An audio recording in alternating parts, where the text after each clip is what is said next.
Hi! Right, by popular demand, here's my recipe for chili. It's a derivation, really, of a chili con carne recipe. But I don't like the way they make chili con carne with minced beef. I much prefer chunks. So we cook it slightly differently from chili con carne, which if you're using mince, you can just finish off on the hob, in half an hour, 20 minutes or something. But this is more of a beef stew thing. Okay, so we'll just run through the ingredients. Here we have some stewing steak. This is nearly 500 grams, £4.44. I should get 4 portions out of this, so just over £1 a portion, which is sort of what I aim for. Meat wise, you'll also need 1 beef stock cube. Okay, moving on to the veg, we have 1 red pepper, 1 onion. Put as much garlic as you like in it. I put about 3 cloves usually. Okay, herbs and spices. Chili powder. I suggest you use chili powder which hasn't gone out of date by the 22nd of July 2000.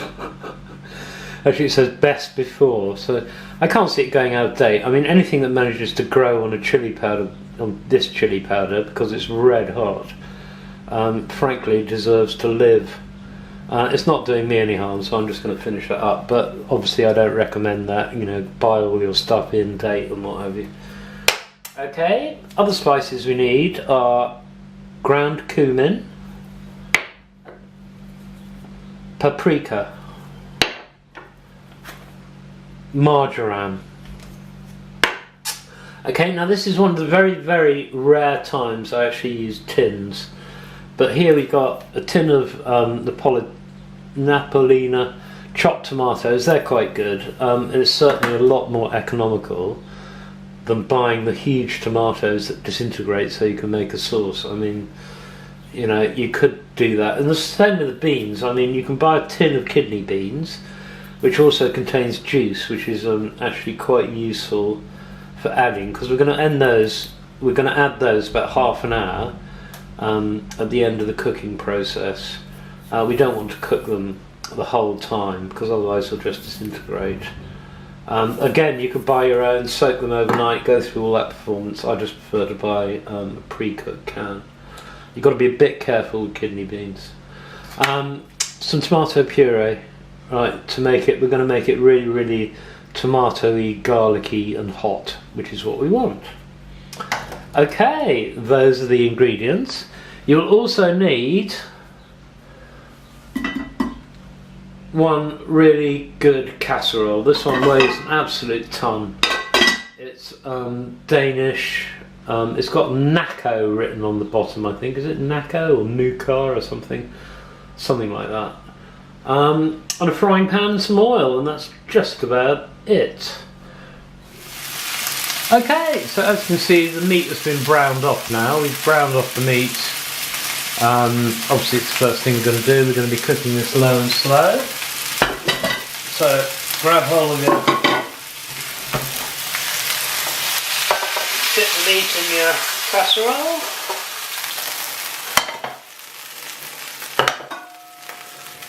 Right, now this cooker has it has hobs that take a long time to heat up, but when they do, they retain the heat a lot.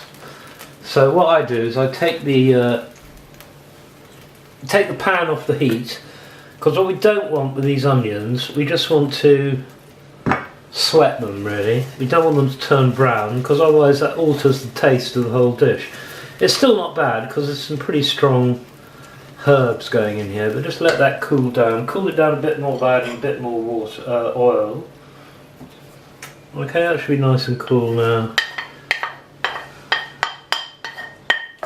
And we just want to sweat these down a bit really. Okay, put it back on the heat, turn the heat up a little bit.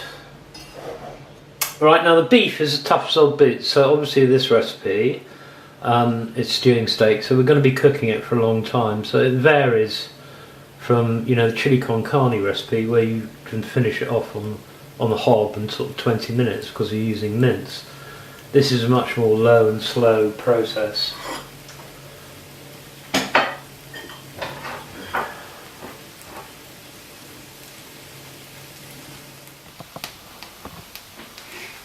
Okay folks, we are actually a week on from where I left off that last clip because I messed it up. I forgot to fry off the spices. So we're exactly the same stage. We've got the beef browned off. We've got the onions, garlic and red peppers in the pan here. And I'm now going to do the exciting bit, which is add the spices. First of all, paprika, 1 teaspoon.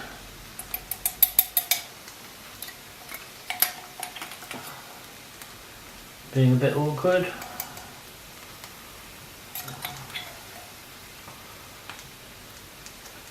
That's about a teaspoon, that's the end of that one. Okay, cumin. Again, 1 teaspoon. Very good. Cool, isn't it? And chilli, and this is my famous, been out of date for 16 years chilli powder. I had a good whack. That is quite hot. That is hot. I mean, that has you sweating in this particular make, but it depends, you know, which make your chilli powder is. You can use fresh chilies if you like. Do what you like. It's you're cooking for you. You know, this is what I like. It does taste rather good, I must admit. Yeah, last time I messed up. I forgot to fry off the spices and I had to add them when I made the rest of the sauce, which I'm going to show you in a minute. And it still tasted great. It gave a sort of more rounded flavour, but frying off the spices like this, it does bring out their flavour, and it also fills the kitchen with a really nice smell, which is another thing I like. And I also like the fact that the kitchen smells really nice while you're cooking it, which reminds me, I better turn the oven on. Warm up the oven. Right, well I'll just fry off these spices for a minute and get back to you. Right, we've been frying in the spices for a couple of minutes. That's fine. Onions are nice and gooey and not in any way browned. So we're going to go ahead and make the sauce. Right now, what we need is a tin of Toms. I've got the Italian ones. The supermarket home brand ones contain a bit more juice and a bit less tomato. If you want to go cheap, or if you want to go really expensive, get, you know, the full blown on Italian tomato for, you know, 25 quid a kilo, whatever they are, and do it from fresh. But this is just as good, frankly. And we also add stock, beef stock. This is a Knorr beef stock cube. But again, if you want to go posh, make your own beef stock. I mean, I'm sure it tastes, you know, even better. Although there's quite a lot going on in this recipe, so whether that would come through or not, I don't know. Okay. And the final thing we're going to add is tomato puree. I like this to be really tomatoey, so I give a really good squirt of the old tomato puree. Again, put more or less in according to your taste.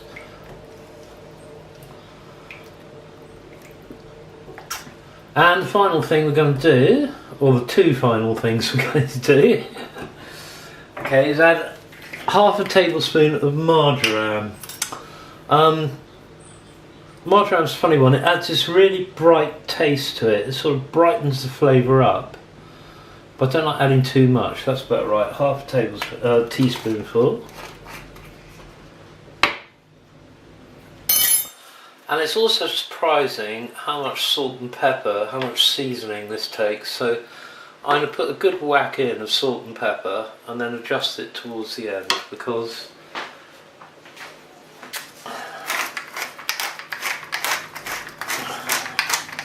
because. Okay, there's a good whack of pepper. Good whack of salt.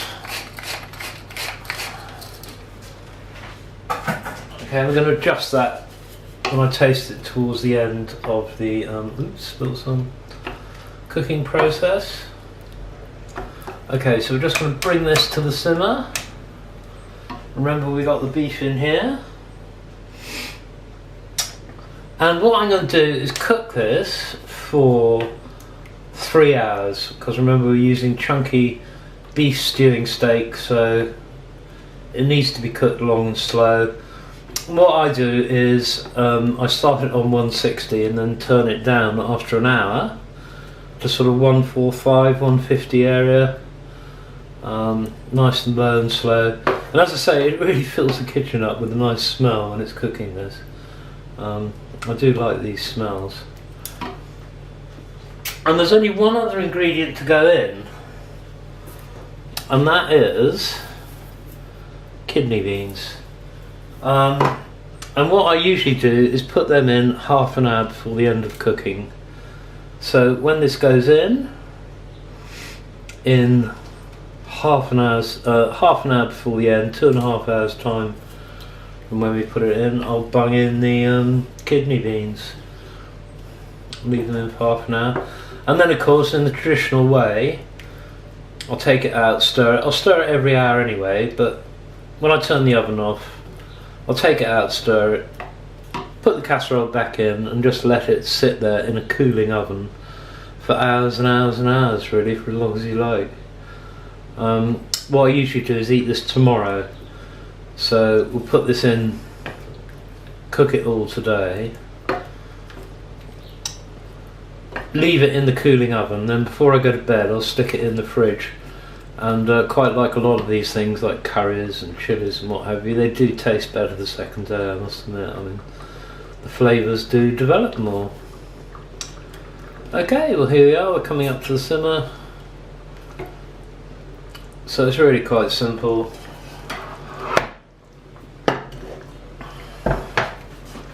Just zoom out a bit.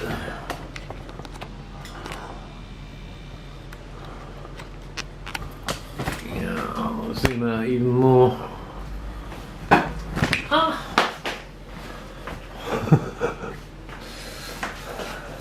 I can be quite clumsy. Right, add one to t'other.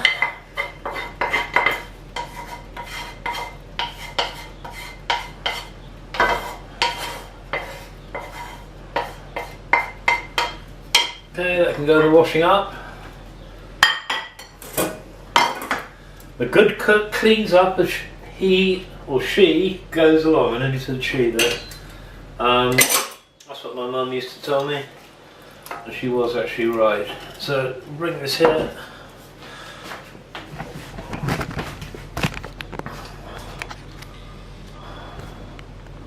Okay, look at it.